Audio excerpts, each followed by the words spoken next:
Hey guys, Shaba TLK here, and I'm back with another video on the 10-4-96 Lion King 2 script. In the last episode, we left off here with, Simba being thrown off an embankment and being attacked by the outsiders. So outnumbered still, at least they're all in front of him, as we go to pages 61 through 70 of the 88-page script. So there will be 2 more episodes left after this. Sad to know we're ending this series soon, but yeah, there's a lot more fun left all the way till the end. So let's get into it with today's pages. All right, Kovu tries to rise, staggers, falls again while deep in the ravine. The lions counterattack. Some jump, but Simba fights valiantly. One at a time, he's able to defeat them. Our ears ring with the cries of battle, and Zira's voice cuts through the din. Remember your training, as a unit. Now, another thing I will mention is, if you notice here, there's actually stuff that was written and erased. See how this was written here, but there's stuff that right here that was written and erased. Now, what I am going to do, considering that, is I'm going to try to analyze that as hard as I can, and I will be putting, because a lot of these pages coming up from here on out, we'll have this thing, this problem, where he erased something he might have wrote as a consideration, then decided, I'll erase it. I'm going to want to analyze this, though. So what I'll end up doing is analyzing this closer, and I'll provide the text in another separate video at the end of the series to analyze what exactly he's saying here in these things that he erased, because it'd be very interesting to see. Anyway, continuing. The outsiders advance. Simba can't win, so he turns and escapes across the ravine floor. It's a chase, the outsiders kicking into gear, Zira leading, Vitani at her side as Simba dodges the rocks and fallen logs that litter the floor. He uses them for cover, gaining ground, and then a dam of fallen burnt logs blocks the ravine. He's run into a dead end. He turns to see the lions bulldozing toward him. Less than half a second to decide, he turns and leaps, high up the embankment, landing on a log jam of burnt trees that lie in a tangle. A thicket of the world's biggest pickup sticks. But the logs shift and slip under his weight, threatening to avalanche into the ravine. That would mean certain death. Simba's clutching the logs, looking for a solid perch, teeth gritted. Simba moves a paw. Logs shift. He retracts, tries another log. Shift. He looks to the ravine floor where Zira and her outsiders wait like predators. Nuka smiles. Simba looks up to the ridge of the ravine, and suddenly Kovu appears, staring down at him. They lock eyes for a nanosecond. Then Zira barks her primary command. And here's a little drawing he did of that little, where's Zira, Simba, and Kovu, so you can visualize that scene. Kill him!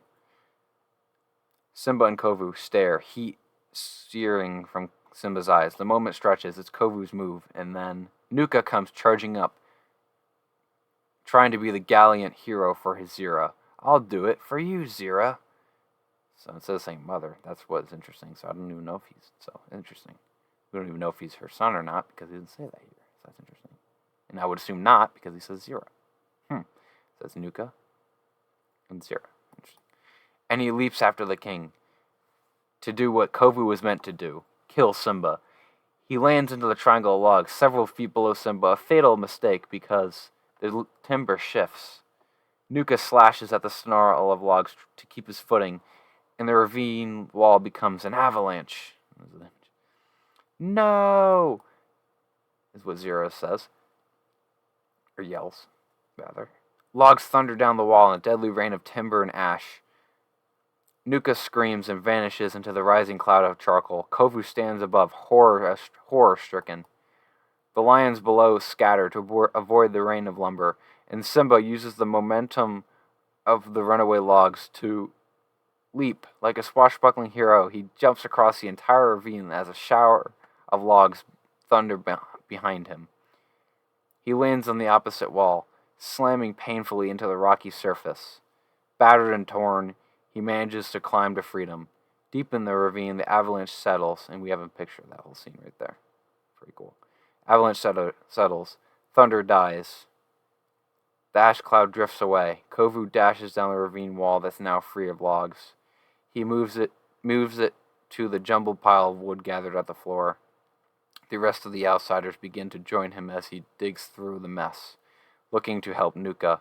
He finds a paw and begins to pull him free, but Zira is there, shoving him aside. She claws away at the logs to reveal Nuka, injured, but alive. He coughs and smiles bitterly. I'm sorry, Zira. I tried. Shh, shh, is what she says. Nuka coughing again. This time tomorrow, I'm going to be one grave lion. He laughs, which turns into another hacking fit. It is his last. Well, that's an L there. Alright, moving on. Nah, I'm not going to do that to Nuka, nah. Kind of weird. I actually think his, later on, there's a whole nother line that changes, and he's like, when his, he's mother, he's like, mother, I tried. And she says, shh, and then he dies. But there's another scene that was even worse, where it says, Nuka at the end after that would say, in another version where he's like, at least I got your attention, didn't I? And then he dies, which is even more depressing. They didn't include that one, I think, in the film final cut because of that particular line, because I think it was probably considered too dark and depressing for the film. I don't know. Anyway, Simba is leaping across the savannah now. Limping. Simba is limping across the savannah now. He's hurt and exhausted, but pushes on. That's when Aisha, Zazu, Timon, and Pumbaa see him from the horizon. Group shot. Chorus line.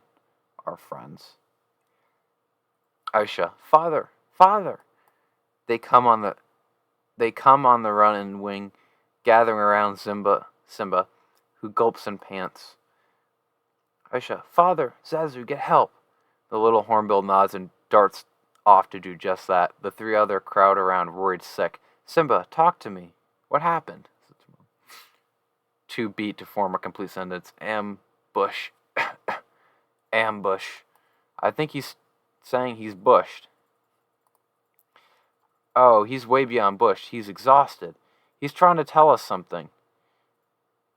Well, maybe we should try sign language or charades. This is a weird scene. I'm good at that. Sounds like Pumbaa. That's not what you do in a situation like this. Yeesh. Everybody knows it's 20 questions. Was it an animal, vegetable, or a mineral? Okay, that's coming. Simba finally collapses. Alright. Aisha, Timon, big help. And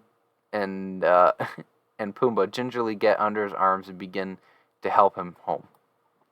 It's alright, buddy. We're here for you. They begin the trek back to Pride Rock. In the ravine, Zira is dotting over the still form of Nuka. She runs a gentle paw over his face, but it's too late. Oh, my poor sweet Nuka. Nuka is finally getting the attention he so craved, and all that he had to do to get it is die. Zira roars at the heavens in utter torment, then turns her fiery eyes on Kovu. She slashes, her claws ripping at Kovu's face. He recoils, and when he looks up, a neat scar is formed over his eye. He's the spitting image of Scar. Zira. You. What have you done? She stalks him. He instinctively backs up a step. I did nothing. Exactly. And in doing so, you've betrayed your pride. Betrayed Scar. I want nothing more to do with him. He tries to make a stand, but Zira's rage is unstoppable. She moves nose to nose with her son, trying to rally his his anger into a battle cry. Because it's not really mentioned. I wonder if that's old from the old script. Probably is. I forgot to. Anyway. You cannot escape it. You are just like him. So we're pointing here. It says, does she admire Scar or hate him? Kovu. No. Zira. Nuka is dead. And if it weren't for you, he'd still be alive. You are a murderer. You are Scar. This sounded good in Lion King 1, didn't it? Question mark. So he recognizes this is that's interesting how they were going to use some quotes from Lion King. Interesting. Is this good or bad? That's a good question, because this doesn't really make sense in context, does it? Keep moving on, though. That slams home. He backpedals as the other outsiders closing in on him. The other outsiders closing in on him. They're going to kill him. What? Who's in charge here? So it's an accusation of wrongdoing. Take your place and reclaim our lands. It's like, this is the question is about this. It's like, why? Who is in charge here? Kovu turns and runs. Zira closes the book on him as Vitani moves after him. Let him go. He is nothing now. Our time has come. Simba and his evil pride have kept us from our homeland long enough. Vengeance is ours. And if we cannot eliminate the king, then we shall take his entire kingdom. By force. The outsiders roar, and the day of reckoning is at hand. The noise echoes to Pride Rock, where the Pridelanders look up, their blood running polar south. Simba is lying on his throne rock, nursed by the loving arms of Nala. His daughter, Majordomo, and 2 best buds flank him. All the members of the Pridelands have gathered at the base of the rock, awaiting the proclamation. Simba stands and walks forward. He's in pretty good shape, considering, but he still walks with a limp, and the animals gasp at their injured king. But before Simba can speak, gasps from the giraffes. The hippos fall silent, and a hush spreads through the crowd. Animals part like the Red Sea, and Kovu walks timidly forward. An unwelcome Moses. Okay, interesting. Okay. Shocked muttering from the mob. Aisha, Kovu! She tries to rush forward, but Simba stops her with a firm paw. Not this time. Simba gets cheesed when he gets angry and starts shuffling like a boxer ready to pummel. Let him at him! But no one's holding him back, so he turns and offers his tail to Pumbaa. Here, hold me back. Okay, Pumbaa does. Let me at him, so Pumbaa lets go. Timon turns on him. I think you're missing the basic point here. That was left in the film. Simba stands and faces the lad standing meekly before him. Why have you come back? I ask for your forgiveness. You ask for judgment, I pass it now. Or he says it later in a different way. He's like, you ask for judgment, I pass it now. But it says, you ask for judgment, I now pass it. Exile. The chant is picked up by the other animals. Aisha tries to move forward. No! But the mob has seen what Kovu has done to their king. They turn on him, angry faces of every species from the threatening ring around him. They begin to sing, a chorus driving Kovu away. Here we go. This is interesting. Now we get into One of Us. And now some of these lyrics, it says right here, need to be changed to reflect the new story. But I'm going to sing them as they would have been in the original one story plot they had, because that's what we have here. This is, again, when Kovu was supposed to be exactly Scar's biological son. Like father, like son, we always knew what you'd done, we always knew you would done what you've done. And outrage for shame, he asked for trouble the moment he came.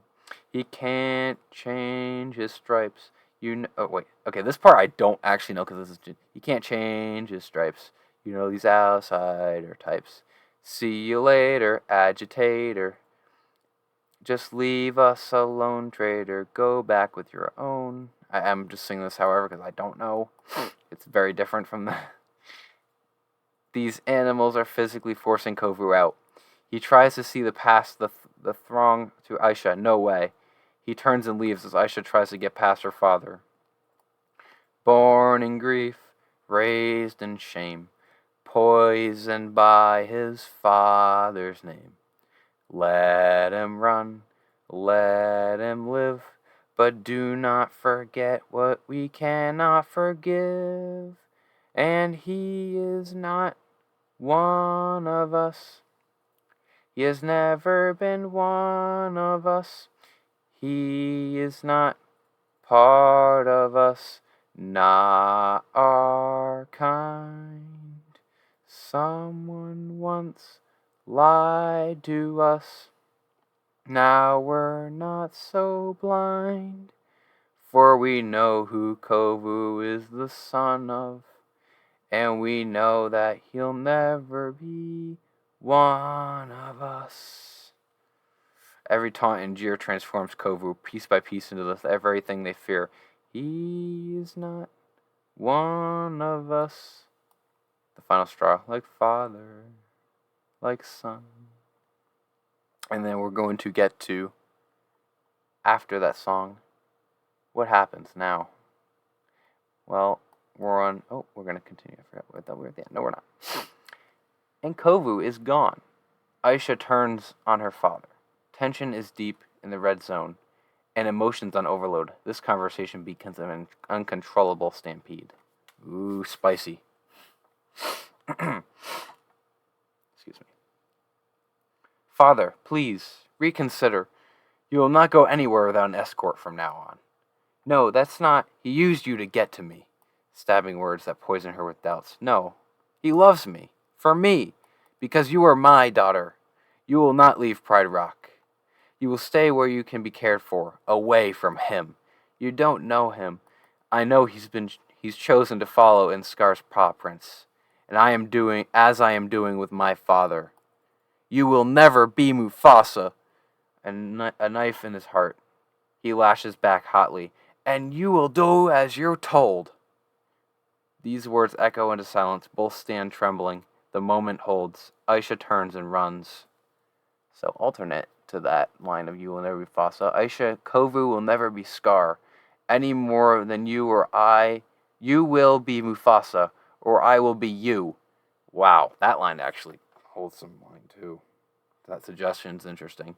And then the other suggestion for you to be told, actually, how does she know? Would she hold any value on the name of Mufasa? What does it mean to her? It's never really explained in the script, so fair. She never knew him. True. And again, that's also another thing that's interesting about it. Where did Simba get this attitude from? Well, I kind of see where it came from at some part, but I also kind of agree. Of like this we do as you're told is kind of a weird way to put it. Inside the cave, day. Aisha paces over an overwhelmed coil. She looks back at the entrance, her father and others sitting like jailers beyond. She turns and moves back to the den, moving aside a few rocks, a sliver of daylight. She squeezes through the crevice, escaping down the back of Pride Rock, and vanishes into the wilds. Kovu by a small stream. Kovu just sits, beaten, defeated, banished from both prides, to nowhere left to run. He stares down into the water, and the reflection that stares back at him is Scar. Just then, a shadow creeps up on him from behind. An ambush. Kovu instinctively spins and defensively slashes, and Aisha recoils from the blow. Kovu goes horror-stricken at his mistake. Aisha, what are you doing here? I came for you. She tries to close in, but Kovu snaps. Go home. I can't. I won't. My father thinks you used me to hurt him. Kovu's eyes go wide. His secret came out in the worst possible way. He turns, but she's right there, close. That's not true. He turns. She counters. Is it? Uh-oh. Well, we're going to have to stop there for today because that's the end of the page for this section. So, yeah, we'll have to see what Kovu responds with there on the next episode. Thank you for watching. Again, please like and subscribe. Click that bell notification for the next videos, as well as any others you might want to see. And I will see you guys in the next episode. Thank you for watching.